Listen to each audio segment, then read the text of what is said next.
Oi, eu me chamo Neiriane e hoje eu vou estar falando sobre a pecuária goiana no século XIX.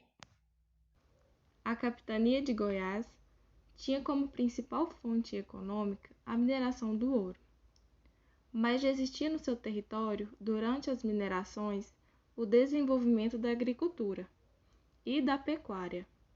Eram elas quem sustentavam as vilas e possibilitavam a extração do ouro, já que o povo precisava de mantimentos para continuar no território. Apesar de importante para a sobrevivência da população, a agricultura não era considerada uma atividade econômica importante, pois o foco da capitania era a produção do ouro.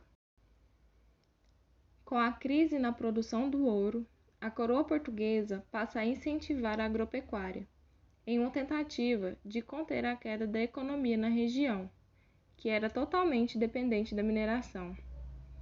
Como incentivo para estimular a atividade agropecuária, foram feitas isenções de impostos durante 10 anos para aqueles lavradores que fixassem estabelecimentos e culturas agrícolas ao longo dos rios.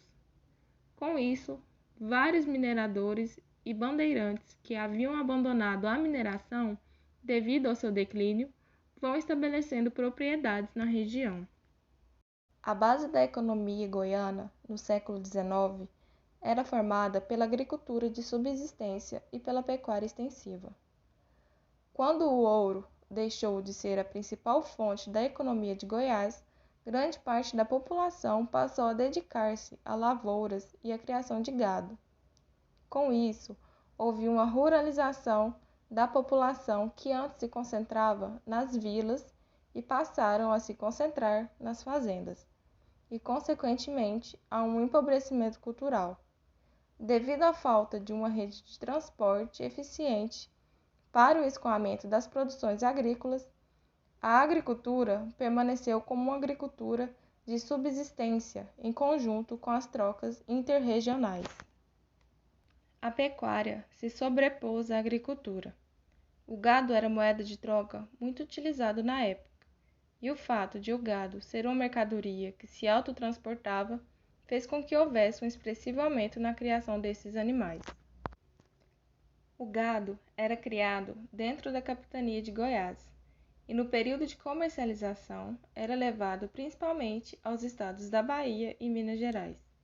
Os tropeiros eram os responsáveis por guiar os animais e o percurso poderia durar várias semanas. Houve a formação de pequenos povoados que começaram a surgir ao longo do trajeto das tropas. Os tropeiros e as comitivas de gado prestaram importante contribuição ao desenvolvimento das regiões por onde passaram. Foram responsáveis pela integração econômica e cultural entre muitas regiões longínquas do Brasil colônia, com o aparecimento de vilas, freguesias e cidades. Como a expansão da agropecuária em Goiás obteve êxito nas primeiras décadas do século XIX, fez com que houvesse um aumento da população. Nesse período, surgem novos povoados, que viriam a ser na atualidade as cidades de Rio Verde, Jataí, Mineiros, Caiapônia e Quirinópolis. A criação de gado conseguiu manter a economia goiana nesse período. Apesar de ser um produto que se autotransportava, havia um prejuízo econômico por ser uma mercadoria viva, que era engordada para a venda, mas ao longo do trajeto, muitos animais morriam e os que restavam, devido às grandes caminhadas, perdiam peso e acabavam sendo vendidos magros e eram considerados como um produto de baixa qualidade. Esses problemas trouxeram à tona a necessidade de criação de um sistema viário para a região, que já era necessário para o escoamento agrícola, e agora a necessidade de impulsionar a produção da pecuária e aumentar a qualidade do produto.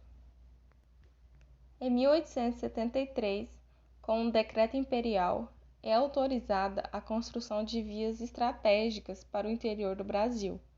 Com a criação da estrada de ferro e a modernização da economia, Goiás chega ao século XX como um território de representatividade econômica.